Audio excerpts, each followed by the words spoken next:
Viewers, আপনি দেখছেন Moinul tutorial আর মইনুল টিউটোরিয়ালে আপনাকে স্বাগত জানাই। আজকে টিউটোরিয়াল দেখাবো যে কোনো ওয়েবসাইটের, হোক সেটা ওয়ার্ডপ্রেস সাইট অথবা ব্লগার সাইট, যে কোনো সাইটের আপনি যে কোনো কালার কিভাবে পরিবর্তন করবেন সেই প্রসেসটি দেখাবো। খুব সহজেই কালারটা কিভাবে পরিবর্তন করা যায় সেই প্রসেসটি আমি আপনাদেরকে দেখাবো প্র্যাকটিক্যালি, এবং বিস্তারিত আলোচনা করব। টিউটোরিয়ালটি মনোযোগ সহকারে A to Z দেখলে আপনি কালার মাস্টার হয়ে যেতে পারবেন। তো যে সাইটটিতে আপনি কালার চেঞ্জ করতে চান সেই সাইটটি প্রথমে ওপেন করবেন এবং সাইটের ড্যাশবোর্ড যেটা রয়েছে সেটা ওপেন করে নেবেন। তো আমি ব্লগারে রয়েছি, ব্লগার সাইটটিতে আমি কাজ করে দেখাবো। এটা আমি ওপেন করেছি এবং ব্লগারে যে ইন্টারফেসটা রয়েছে পাবলিক ইন্টারফেস, এই পাবলিক ইন্টারফেসটা ওপেন করেছি। এখন আমি আপনাদেরকে দেখাবো এই যে মেনুটা রয়েছে, মানে যে সবুজ কালারটা রয়েছে, আমি সবুজ কালারটা ব্যাকগ্রাউন্ডটা চেঞ্জ করে দেখাবো। তারপর ব্যাকগ্রাউন্ডটা যে এই যে সাদা যে টেক্সটগুলো রয়েছে, এই সাদা টেক্সটগুলো কীভাবে চেঞ্জ করা যায় সেই প্রক্রিয়াটিও আপনাদেরকে বলে দেব। তো আমি প্রথমে আপনার যে কাজটি করবেন সেটা হচ্ছে, যে অংশটার কালার চেঞ্জ করতে যাচ্ছেন সেই অংশটাতে ফাঁকা জায়গা বা যে ওই জায়গাটাতে মাউসের কার্সর রাখবেন। যেমন আমি এই মেনুটাতে কিন্তু কার্সর রাখতেছি, মেনুর বাইরে কিন্তু রাখতেছি না, মেনুর ভিতরে রেখে মাউসের রাইট বাটন চাপবেন। মাউসের রাইট বাটন চাপলে এই অপশনগুলো আসবে। তো নিচের দিকে দেখবেন ইনস্পেক্ট লেখা রয়েছে, ইনস্পেক্ট। তো আপনি ইনস্পেক্ট বাটনে ক্লিক করবেন। তো আমি ইনস্পেক্ট বাটনে ক্লিক করে দিলাম। দেওয়ার পর নিচের দিকে কিন্তু আমার HTML এবং CSS কোডগুলো শো হচ্ছে। তো আপনার হয়তো HTML কোডগুলো এইরকম আসতে পারে, আমি একটু দেখাই। উপর দিকে আসতে পারে, এরকম ডান সাইডে শো হতে পারে, তাহলে অথবা বাম সাইডে হতে পারে, অথবা এক্সট্রা একটা উইন্ডোতে শো হতে পারে। তখন আপনি যে কাজটি করবেন, এখানে দেখুন যে 3 ডট রয়েছে, এই 3 ডটে ক্লিক করে দেবেন। তারপর এখানে যে 3 নম্বর অপশনটা রয়েছে ডক সাইট, এই যে ডক সাইট লেখা রয়েছে, ডক সাইটে যে 3 নম্বর অপশনটা রয়েছে এখানে ক্লিক করে দেবেন। দেওয়ার পর এটা নিচের দিকে শো হবে, তাহলে আপনি ইজিলি কাজটি করতে পারবেন। এখান থেকে সাইটটা উপর নিচ করতে পারবেন, আর এখান থেকে কোডগুলো উপর নিচ করতে পারবেন CSS এর, আর এখান থেকে HTML এর কোডগুলো উপর নিচ করতে পারবেন। আর এখানে একটা কার্সর রয়েছে, এটা সিলেকশন করতে পারবেন। আর এটা হচ্ছে মোবাইলে কেমন দেখাবে, ডিভাইস টগল করলে আপনি দেখতে পাবেন যে ভার্সনগুলো। তো এটা ক্লিক দিলাম, দেখুন এটা মোবাইল হয়ে গেল। আবার যদি ক্লিক দিই তাহলে এটা হচ্ছে বড় হয়ে গেল। এখানে ক্লিক দিলে ছোট হয়ে যাচ্ছে, মোবাইলে কেমন দেখাবে সেটা দেখাচ্ছে, আর এখানে ক্লিক দিলে এটা বড় হয়ে যাচ্ছে। তো যাই হোক, এখন আমরা কালার চেঞ্জ করব। তো এখানে প্রথমেই দেখুন যে আমার যে কালারটা রয়েছে, এখানে কালারটা শো হয়েছে। তো আমি এখানে একটা ক্লিক দিলাম, দেওয়ার পর আমি যদি এই পাশে দেখুন অনেকগুলো কালার রয়েছে, প্লাস চিহ্ন দেখাচ্ছে। তো আমি রেডে যদি দিই তাহলে এটা কিন্তু রেড হয়ে গেল, আর রেড হয়ে গেল। যদি এটাকে ইয়েলো দেই তাহলে এটা ইয়েলো হয়ে যাচ্ছে। এখানে যে কালার দেই না কেন, দেখুন এখানে যে কালার দেই সেটাই হবে। এটা দিয়ে দিলাম, তো এই কালারটা দিয়ে দিলাম। তো এখন আমি চাচ্ছি না, এটা আমি দেব না, আমি একটা এরকম এই নীল কালার দেব, বা এটা দিতে যাচ্ছি। তাহলে এটা দিতে চাইলে আমি এই কালারটা দিয়ে দিলাম, ফাঁকা জায়গায় একটা ক্লিক দিয়ে দেব। তো এখানে কিন্তু কালারটা শো হয়েছে, কালারের কোডটা শো হয়েছে। তো আমরা যে কাজটি করব, এখন উপরের দিকে দেখুন যে একটা আইডি রয়েছে #MENUUL, আমরা এটাকে কপি করে নিতে পারি। নিয়ে আমরা কপি করে নিলাম। তারপর ড্যাশবোর্ডে যাব, যাওয়ার পর আমরা যে কাজটি করব, এখানে থিমে যাব। থিমে যাওয়ার পর এখানে যে এডিট রয়েছে, এডিট HTML এ যাব, যাওয়ার পর আমরা এই যে কোডগুলো রয়েছে, কোডগুলোর ভিতরে, কোডের বাইরে কিন্তু না, কোডগুলোর ভিতরে যে কোনো একটা ফাঁকা জায়গায় একটা ক্লিক করে নেব। ক্লিক করে নিয়ে তারপর কিবোর্ড থেকে কন্ট্রোল F প্রেস করব।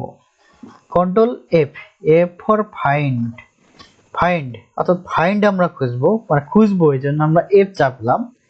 এই কন্ট্রোল এফ চাপার পর একটা সার্চ উইন্ডো আমাদের সামনে আসলো এবং মাউসের কার্সরটা কিন্তু এখানে শো হয়েছে। এখন আমরা যেটা কপি করেছিলাম সেটাকে কন্ট্রোল ভি পেস্ট করে দেব এবং কিবোর্ড থেকে ইন্টার প্রেস করে দেব। ইন্টার প্রেস করলে যেখানে আমাদের কোডটা রয়েছে সেখানে নিয়ে যাবে। তো এখানে দেখুন আমাদের কোডটা এখানে নিয়ে আসছে, আমাকে এখানে নিয়ে আসছে। এখানে নিচের দিকে দেখুন যে menu UL height 40, wide 1100 pixel, background এটা। তো এই কালারটা আমাকে চেঞ্জ করে দিতে হবে এখানে। তো একটা জিনিস আপনি দেখুন মনে রাখবেন যে যখন আপনি কিবোর্ড থেকে কন্ট্রোল এফ বাটন চেপে যখন প্রেস করতেছেন, যেমন হচ্ছে মেনু হ্যাশ MENUUL, তখন কিন্তু এটা একাধিক থাকতে পারে, অনেক জায়গায় এই ট্যাগটা থাকতে পারে। তো আপনি রাইট ট্যাগটা খুঁজে নেবেন, যেমন হচ্ছে এখানে দেখুন হাইট 40, ওয়াইড 1100, ব্যাকগ্রাউন্ড এটা রয়েছে। তা এখানে আপনি দেখে নেবেন এখানে কি রয়েছে, যে হাইট 40, ওয়াইড 1100, ব্যাকগ্রাউন্ড এটা। তাহলে আমরা ওটাই হচ্ছে আমাদের অ্যাবসলিউট কোড। তাহলে আমরা এই 2 নম্বর যে মেনু ইউএল হয়েছে, আমরা এখানে যদি চেঞ্জ করে দেই তাহলে এটা চেঞ্জ হয়ে যাবে। তো আমরা যে কোনো কালারই এখানে নিতে পারি। সাপোজ আমি রেড নিলাম, আপনাদের দেখায় এটা নিলাম, বা রেড নিচ্ছি, রেড নিলাম। তো রেড নিয়ে আমি রেড কোডটা কপি করে নিলাম, পুরোটা কপি করে নিলাম। এরপর এখানে আমি রেডের যে অংশটা রয়েছে, এখানে যে অংশটা রয়েছে এটাকে সিলেক্ট করে পেস্ট করে দিলাম। দেওয়ার পর জাস্ট কিবোর্ড এইখানে যে সেভ রয়েছে সেভ দিয়ে দিব। ওয়ার্ড পিসি হলে আপডেট করে দেবেন। ওয়ার্ড পিসি যদি ড্যাশবোর্ডে কোডটা চেঞ্জ না হয় তাহলে আপনি সি প্যানেল থেকে করে নিতে পারেন। তো এখন যদি আমরা এখানে এটা যদি এরকমই থাক, আমরা একটা ট্যাব নিচ্ছি, ট্যাব নিলে আমরা দেখতে পাবো যেটা রেড হয়েছে। যদি আপনার কালারটা সঙ্গে সঙ্গে চেঞ্জ না হয় বা কোনো রেজাল্ট না দেখতে পান, তাহলে সেক্ষেত্রে কিবোর্ড থেকে আপনি কন্ট্রোল আর, কিবোর্ড থেকে কন্ট্রোল আর, আর ফর হচ্ছে রিফ্রেশ, কন্ট্রোল কিবোর্ড থেকে কন্ট্রোল আর প্রেস করবেন, তাহলে দেখতে পাবেন আপনার কালারটা চেঞ্জ হয়েছে, তার সেই রেজাল্টটা চলে আসবে।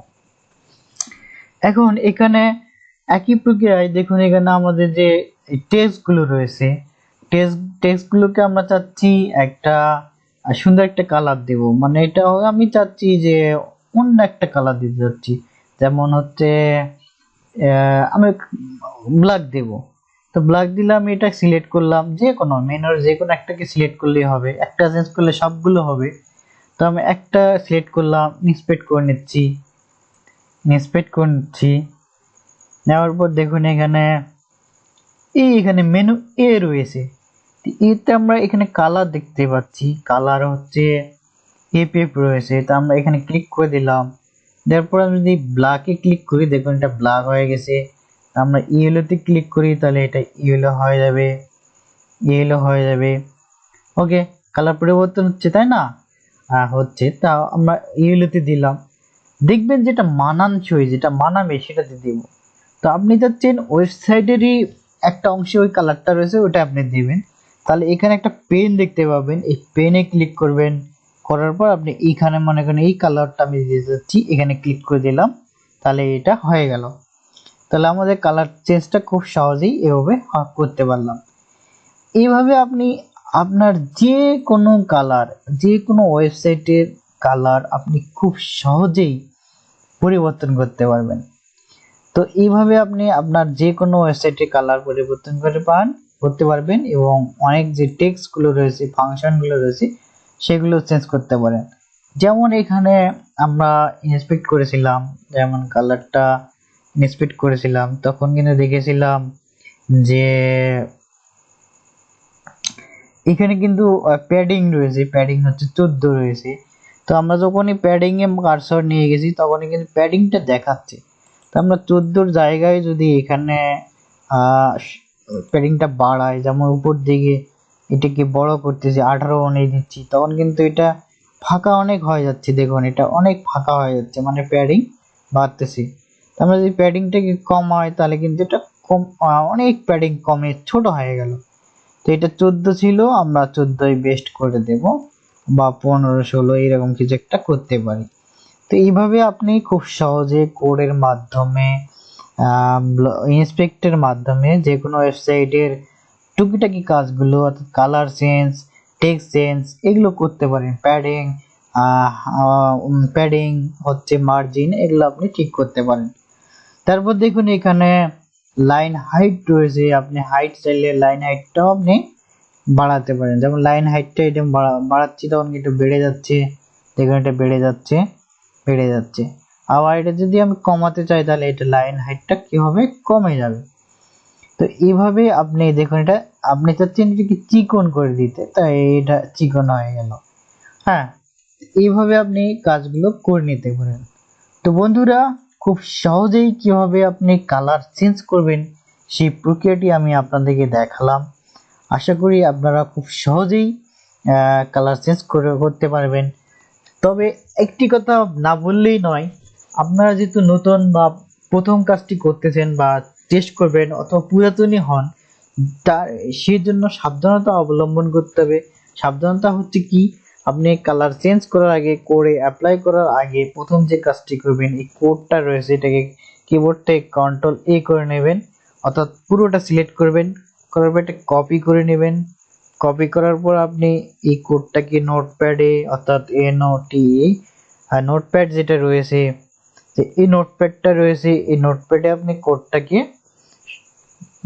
কন্ট্রোল-V পেস্ট করে, এটা মানে পেস্ট করে নিয়ে এটাকে আপনি প্রথমে যে কাজটি করবেন, এটাকে আলাদা করে সেভ করে রেখে দিবেন। তো সেভ করে রাখলে কি হবে, যেমন আমি ডেস্কটপে দিচ্ছি, এটাকে যে কোনো একটা নামে দিলাম তো এটাকে নামে দিলাম, এটা আমার থেকে গেল। এখন যদি আমি এই সাইটে কোনো ভুল করি বা ভুল লিখি, তাহলে আমার কি হবে, আমি যদি সেভও করি, তাহলে যে রেজাল্টটা আসবে আমার ওয়েবসাইটটা এলোমেলো হয়ে যাবে। আর এলোমেলো হয়ে গেলে সঠিক রেজাল্টটা পাবো না।